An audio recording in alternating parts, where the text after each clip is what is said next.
Bienvenue à Magistral, le podcast où l'aventure et l'imaginaire s'entrelacent pour vous transporter vers des mondes fantastiques.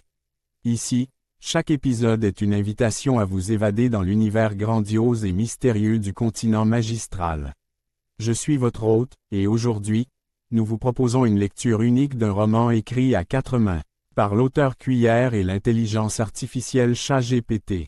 Ensemble, ils ont tissé une histoire pleine de rebondissements, où se mêlent humour, danger et magie. Notre héros, Mr. Flop, et ses compagnons intrépides, vous entraîneront dans des aventures extraordinaires à travers des terres inconnues, peuplées de créatures fantastiques et de mystères insondables. Alors, installez-vous confortablement, détendez-vous et laissez-vous emporter par l'épopée de Mr. Flop et de ses amis. Bienvenue dans un monde où tout est possible. Vous écoutez Magistral. À la mémoire de Daigneau, sorcière oubliée. Chapitre 1. L'éveil du conflit. Le soleil se couchait doucement sur le village de Mistral, baignant les collines verdoyantes dans une lueur dorée. Flop, Abdulner, Poitrick, Elitar et Trip savouraient un rare moment de tranquillité après leurs précédentes aventures.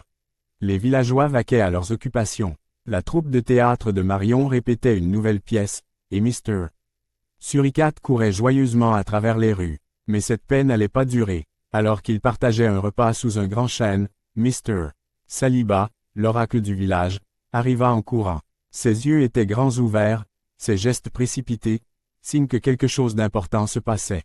Flop, cria-t-il, le souffle court. Le continent, il est en guerre. Flop fronça les sourcils, déposant lentement sa cuillère. Comment ça, en guerre? Explique-nous. Mr. Saliba s'assit, essuyant la sueur de son front. J'ai eu une vision. Le continent magistral est en train de sombrer dans une guerre civile. Deux grandes factions s'opposent. D'un côté, nous avons Astérisque le pays des gros lards Astérisque, dirigé par Madame Amarouche, Astérisque le pays des gros totons Astérisque, sous la direction de Bernardinion, et Astérisque Faficulland Astérisque, avec Madame Elawa, Mr. Migrini et leur fille Inas. Ils sont aussi soutenus par Astérisque la région Rougeur Astérisque, menée par Mr. Bernouille et Madame Beracht, aidés de leurs domestiques Gada et Rada. Et l'autre, quand? Demanda Abdulner, déjà tendu à l'idée d'un nouveau conflit. Point. L'autre camp est composé du Astérisque pays des IR Astérisque, Indonésiens intoxiqués réfugiés, dirigés par Mr. Cellier l'alcoolique et Madame Coke. Ils sont accent aigu pôlés par Astérisque la vallée des Tijans Astérisque, dont les dirigeants sont un trouble royal. Paul, Louis et Théodore. Et bien sûr, nos alliés, Astérisque les Gobelins, Astérisque et Astérisque les Chippés Astérisque, sont aussi dans ce camp, ainsi que notre propre royaume, le pays de Mistral. Le silence tomba parmi le groupe. Flop sentit son cœur s'alourdir. Comment cette guerre a-t-elle éclaté? Mr. Saliba soupira. C'est un mélange de rivalité ancienne, de conflits de pouvoir, et de désaccords sur la manière de diriger le continent. Chacun croit avoir la meilleure solution pour l'avenir du continent, mais au lieu de dialoguer, ils se sont tournés vers les armes. Le pays des gros lards et ses alliés veulent étendre leur influence en annexant les autres royaumes. Ils pensent que la force brute est la clé de la prospérité. De l'autre côté, les IR et leurs alliés veulent une approche plus communautaire, mais ils sont eux aussi prêts à tout pour imposer leur vision. C'est absurde, s'exclama Poitrick en frappant la table. Nous venons à peine de rétablir la paix et maintenant, tout s'effondre de nouveau.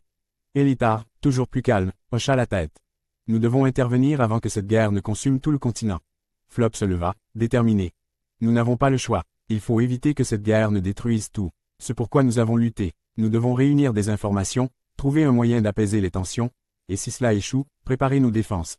Trip, silencieux jusqu'à présent, se leva à son tour. Je connais ces conflits. Ce genre de guerre peut durer des décennies si personne n'intervient. Nous devons agir vite. La décision fut prise. Flop et ses compagnons se préparaient à affronter une nouvelle menace, cette fois-ci sous la forme d'une guerre civile dévastatrice. Alors qu'ils rassemblaient leurs affaires et prévoyaient leurs prochains mouvements, une seule pensée traversa l'esprit de chacun. Comment rétablir la paix dans un continent divisé? Ainsi, la tranquillité du village de Mistral s'éclipsa, laissant place à l'incertitude. Flop et ses compagnons étaient prêts à plonger à nouveau dans l'action, mais cette fois, ils allaient devoir naviguer entre deux grandes puissances prêtes à tout pour l'emporter. Le destin du continent magistral reposait, une fois encore, entre leurs mains. Et voilà, cher auditeur, c'est ici que s'achève le premier chapitre de notre aventure sur le continent magistral. La guerre est annoncée, et déjà, le destin de Mr. Flop et de ses compagnons se dessine sous des cieux incertains. Leurs périples ne font que commencer, et des épreuves encore plus grandes les attendent. Merci de nous avoir accompagnés dans cette lecture captivante. Si vous avez aimé ce premier épisode, restez avec nous, car dans les prochains chapitres, les enjeux montent, les mystères s'épaississent, et les héros devront trouver leur place dans ce monde en plein bouleversement.